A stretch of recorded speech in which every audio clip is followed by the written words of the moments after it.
Occupational English Test. Listening Test. This test has 3 parts. In each part, you'll hear a number of different extracts. At the start of each extract, you'll hear this sound. You'll have time to read the questions before you hear each extract, and you'll hear each extract once only. Complete your answers as you listen. At the end of the test, you'll have 2 minutes to check your answers. Part A. In this part of the test, you'll hear 2 different extracts. In each extract, a health professional is talking to a patient. For questions 1 to 24, complete the notes with information that you hear. Now, look at the notes for Extract 1. Extract 1, questions 1 to 12. For questions 1 to 12, complete the notes with a word or short phrase that you hear. You now have 30 seconds to look at the notes.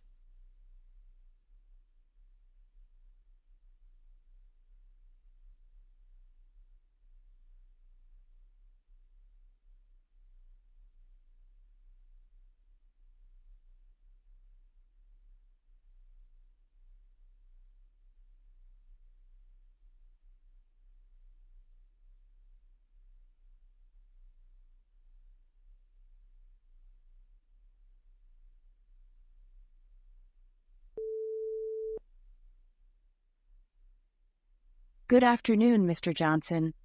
You've been referred to me because of concerns regarding potential Crohn's disease or a related issue. Yes, that's right. I have been having some trouble. Can you start by giving me some details? Sure. This has been a problem for me for a few years now. I've always had some mild stomach upset, but about 1.5 years ago it got significantly worse. The symptoms are quite varied and hard to pinpoint exactly, but the main issue I have is chronic abdominal pain. I see. There are also other things related to my gut. I have been dealing with diarrhea on and off for the last few months. Previously, I would have periods of constipation. It's really the unpredictability of it all that's frustrating.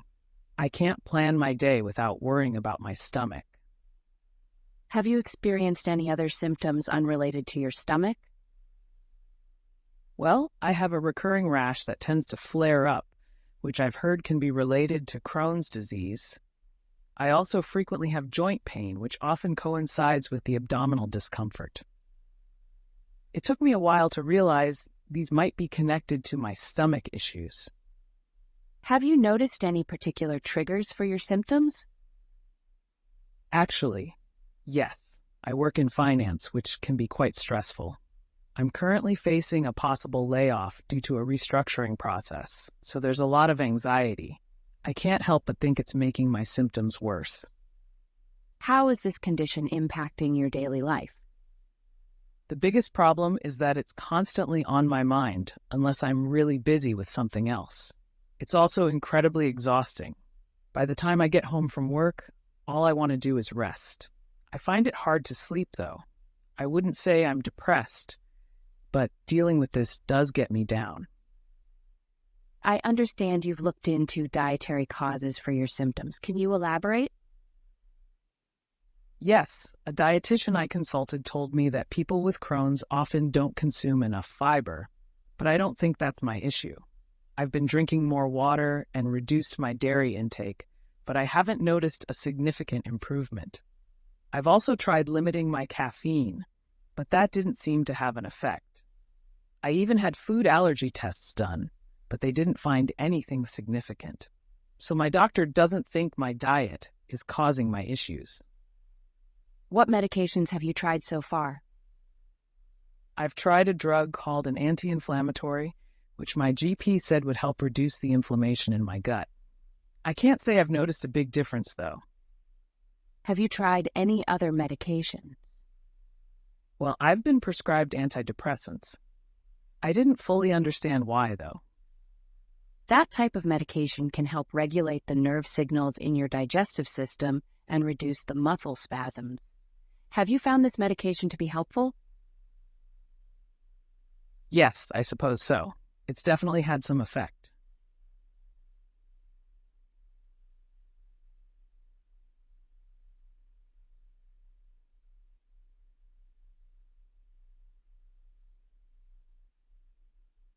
Extract 2, questions 13 to 24. For questions 13 to 24, complete the notes with a word or short phrase that you hear. You now have 30 seconds to look at the notes.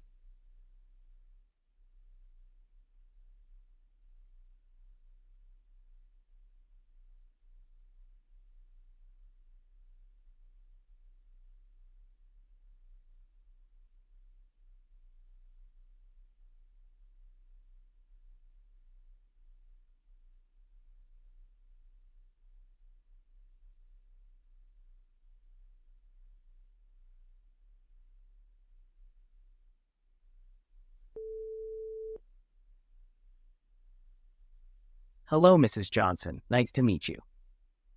Hi there. I'd like to get some background information about your situation. Could you, in your own words, tell me why you're here and how your symptoms began? Sure, you can call me Laura. It started roughly a year ago. I used to work as a flight attendant, always on my feet, always busy. I see. One day, I noticed a tingling sensation in my feet. It wasn't painful, but just annoying. When my husband retired, we decided to move closer to our kids. With the whole moving process, I ignored my symptoms, thinking it was just fatigue. Right? My family doctor thought it could be due to vitamin deficiency, so I started taking supplements, but that didn't seem to help. That's unfortunate. Yeah, after a while, the tingling sensation turned into a burning pain. It became unbearable at times. I started using a cold pack, which provided some temporary relief. I understand. Then about 6 months ago, my balance started to become off. I fell a few times, which was scary. One of the doctors I consulted thought physiotherapy might help, so I started going for sessions. During one of these sessions, a senior physiotherapist suggested that I could be suffering from peripheral neuropathy. And what was your reaction to that? I was taken aback. He casually mentioned it's chronic and I'll have to learn to live with it. I was devastated and felt hopeless. That sounds very tough. Yes, he was quite indifferent about it, which didn't help. I'm truly sorry to hear this. Thanks. So after the diagnosis, I started researching my condition. I tried acupuncture and different diets, but nothing seemed to work. I was prescribed Neurontin, but it didn't make much difference. I see. That wouldn't be very effective for your condition. Right, in my search for help, I joined a support group for peripheral neuropathy patients. I also got myself a walking stick for support. I saw an article about a new treatment for neuropathy using nerve growth factors at the university hospital. I consulted with my GP, got a referral, and started the treatment. And how did that treatment work out for you? Well, it did help manage the pain to some extent, and I regained a bit of my balance. That's good. Yes, but the effects were short-lived. After a few months, my symptoms returned.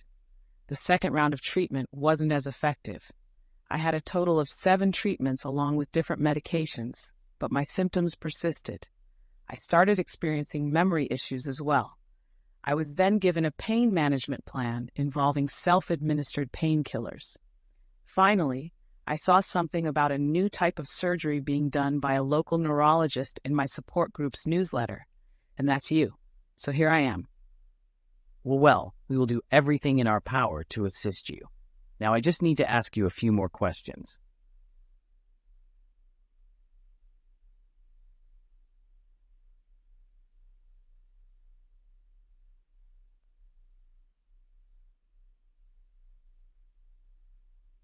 That is the end of Part A. Now look at Part B. Part B. In this part of the test, you'll hear 6 different extracts. In each extract, you'll hear people talking in a different healthcare setting. For questions 25 to 30, choose the answer A, B, or C, which fits best according to what you hear. You'll have time to read each question before you listen. Complete your answers as you listen. Now look at question 25.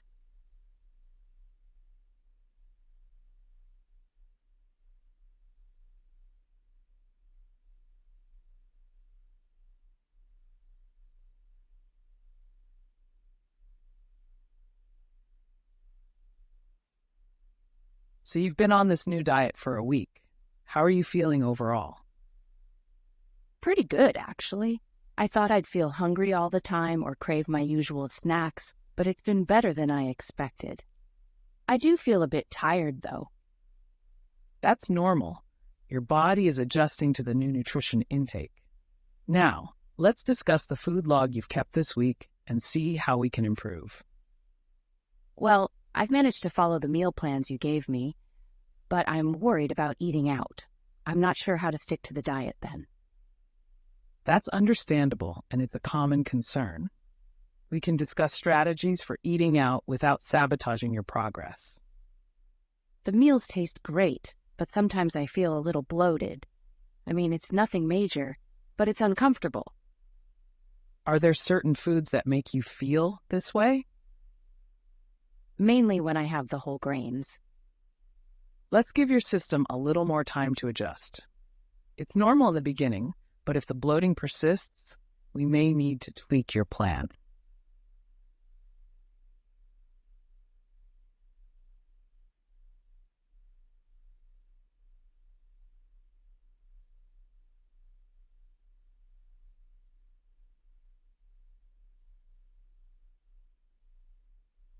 Now look at question 26.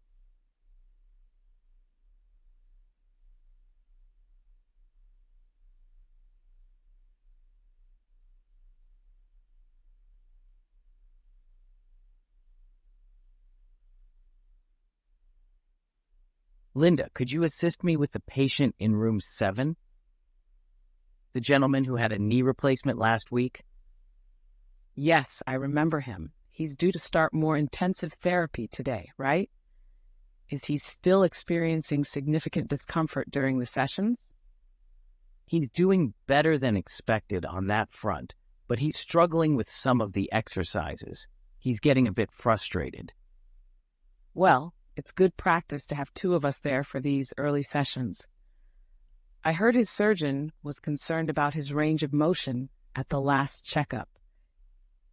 Yes, but he is given the green light for the next phase of therapy, although I think our patient could use some encouragement.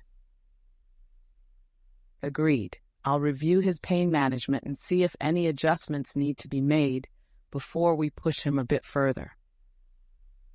Sounds like a plan.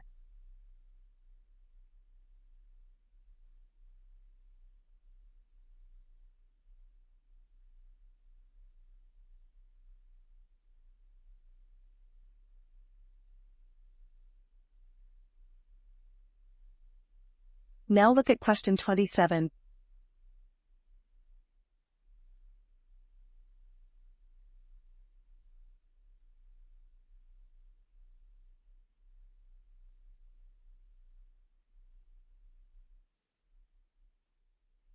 One of our primary objectives is to improve patient satisfaction levels.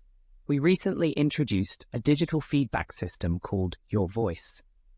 This allows each patient to provide real-time feedback using a tablet at their bedside. They can rate the quality of care, meal services, cleanliness, and anything else about their experience in the hospital. They can also use it to communicate with their healthcare team or their loved ones. The responses are recorded and reviewed daily by our quality improvement team. We are very pleased with the initial results. Patients have mentioned that they feel more heard and involved in their care, which has greatly increased their overall satisfaction. Given its success, we're planning to expand the system to our outpatient departments as well.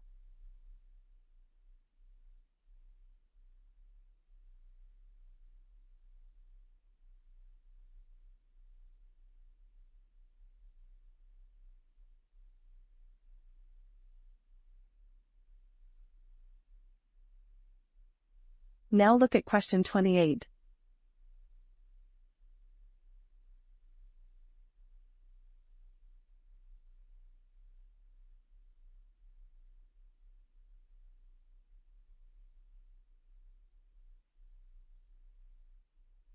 I just got off the phone with the pediatric unit. They have a 14-year-old girl with palpitations and chest discomfort. They're suspecting a cardiac issue and want to go for an invasive cardiac catheterization. Are you sure that's the best choice for her? Actually, I was considering suggesting an echocardiogram first.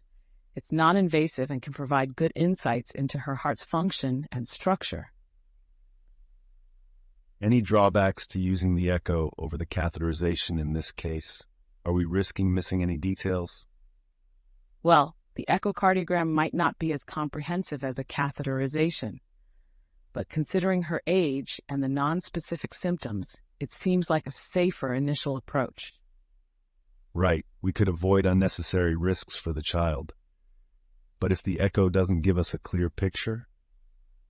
If the echocardiogram results are inconclusive, then we can consider moving on to more invasive tests like cardiac catheterization. All right, we have a strategy. Give them a call back and share our thoughts.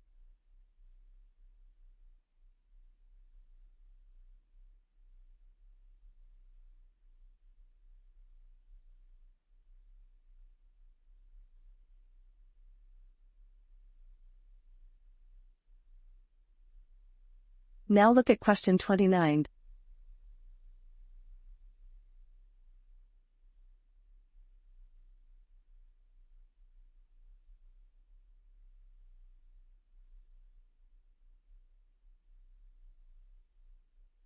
All right, we're up for Mrs. Clarkson's root canal treatment next. Any issues regarding anesthesia?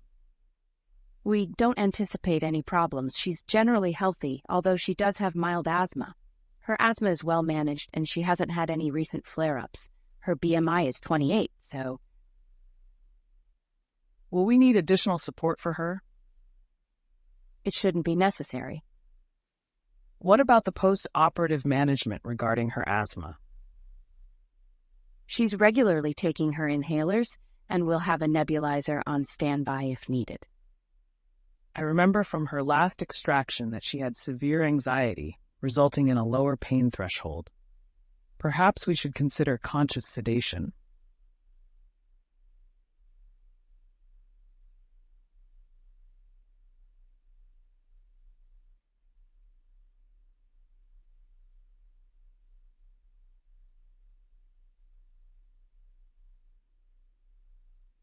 Now look at question 30.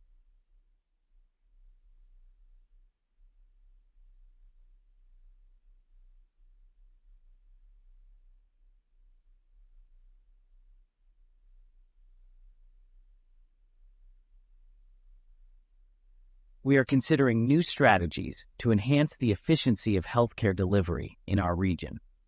One proposal involves the integration of health and social care professionals, a multidisciplinary team approach to deliver comprehensive services that include medical care, social work, and counseling to patients within our community health centers. Evidence suggests that such integrated teams can significantly enhance outcomes for chronic conditions like COPD, diabetes, and mental health disorders. Furthermore, this approach can improve patients' access to care and streamline care coordination. The extent to which this strategy could impact the overall healthcare costs is not yet fully determined, but our ongoing research intends to illuminate these factors and identify the challenges associated with the implementation and assessment of such integrated teams.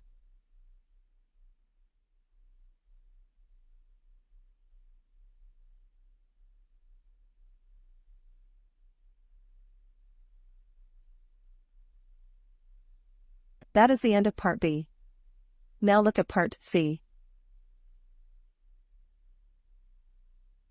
Part C.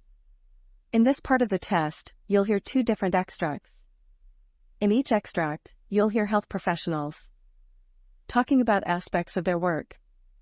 For questions 31 to 42, choose the answer A, B, or C, which fits best according to what you hear. Complete your answers as you listen. Now look at Extract 1.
My name's Angela Briggs, and I'm a registered dietitian dedicated to improving public health through better dietary choices. Today, I'd like to share a bit about the work I do, particularly focusing on a type of condition that's become very common in our society, type 2 diabetes. I'll discuss my work with a patient, let's call him Robert, to provide insight into how dietitians help manage and prevent this condition. Before we discuss Robert's story, let's start with some context. Diabetes, particularly type 2, is a growing health crisis globally and in the UK. Over 4 million people live with the disease in the UK alone, and the numbers are rising.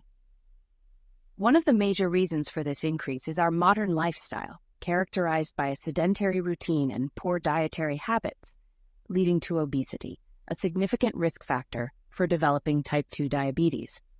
The consequences are severe if left unchecked, leading to heart disease, kidney failure, and even blindness. As a dietitian, my primary role is to educate people about healthy eating and to provide dietary strategies to those already diagnosed, aiding in the control of their blood sugar levels and preventing complications.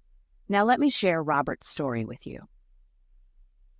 Robert is a 55-year-old man who was diagnosed with type 2 diabetes after a routine health checkup at his GP's office.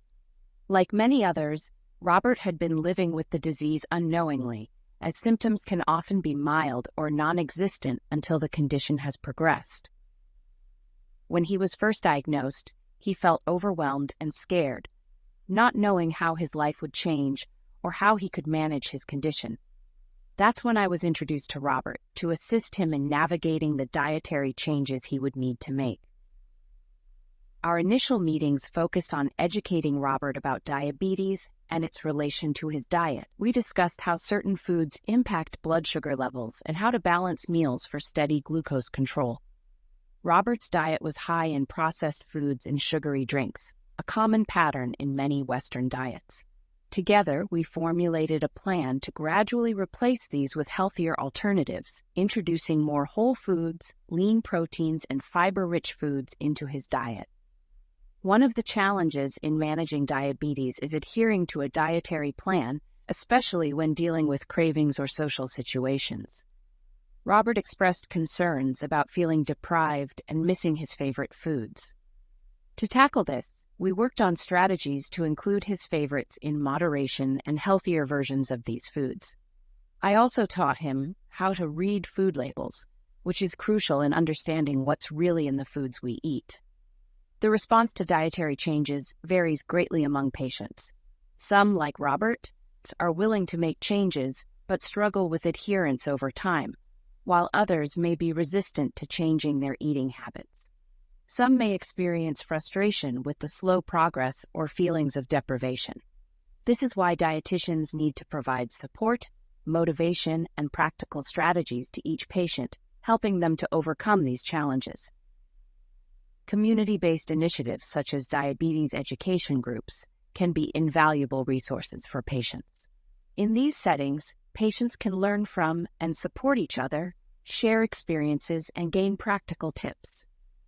There's an increasing recognition of the value of such community-based services in managing chronic conditions like diabetes, and hopefully we'll see more such resources in the future. In summary, as a dietitian, my role goes beyond providing dietary advice. It involves education, support, empathy, and adapting strategies to fit each individual's needs and lifestyle. Together, we can combat the rising tide of type 2 diabetes and help people lead healthier, happier lives.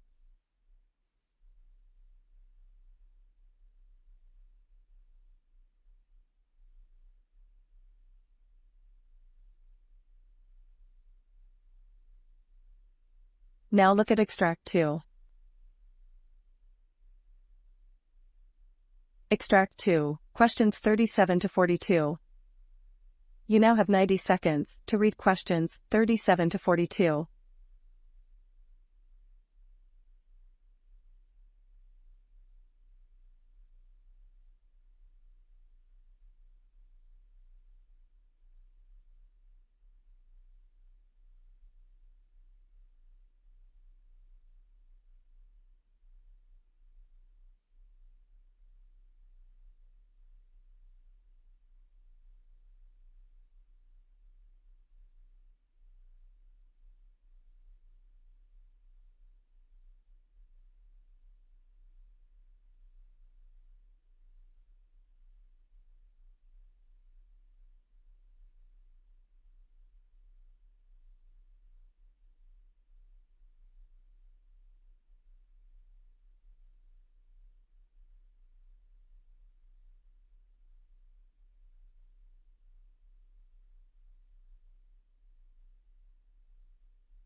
I'm Dr. Alan Johnston, a cardiologist with a specific interest in the lifestyle changes that can improve heart health and reduce reliance on medication.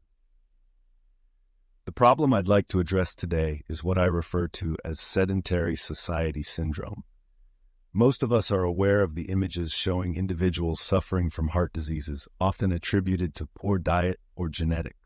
However, the unseen facet of the epidemic is the ever-increasing number of people leading sedentary lifestyles, falling prey to heart ailments that could be prevented. The demographics affected by sedentary lifestyles span a broad range, cutting across age, socioeconomic background, and cultural divides.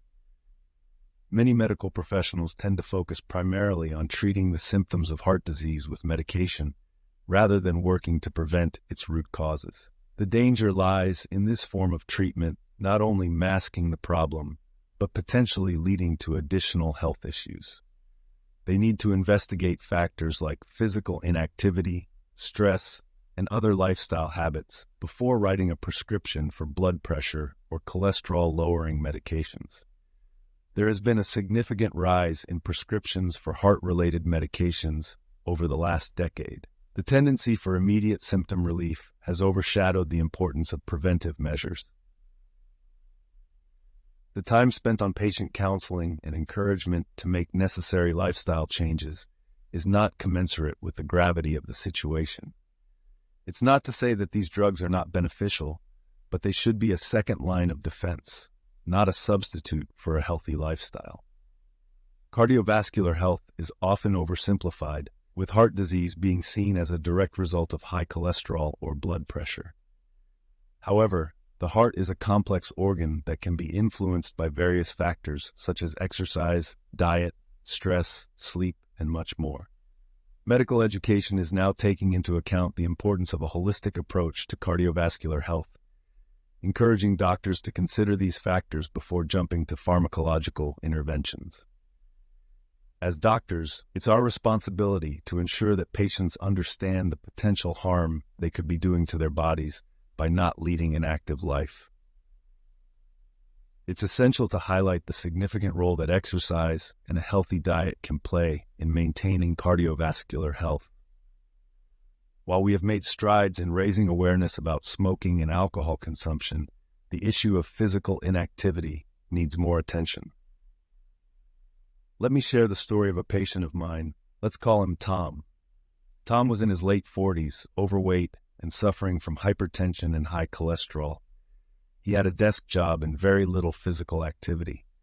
His medication regime was carefully calibrated, and yet his condition showed little improvement.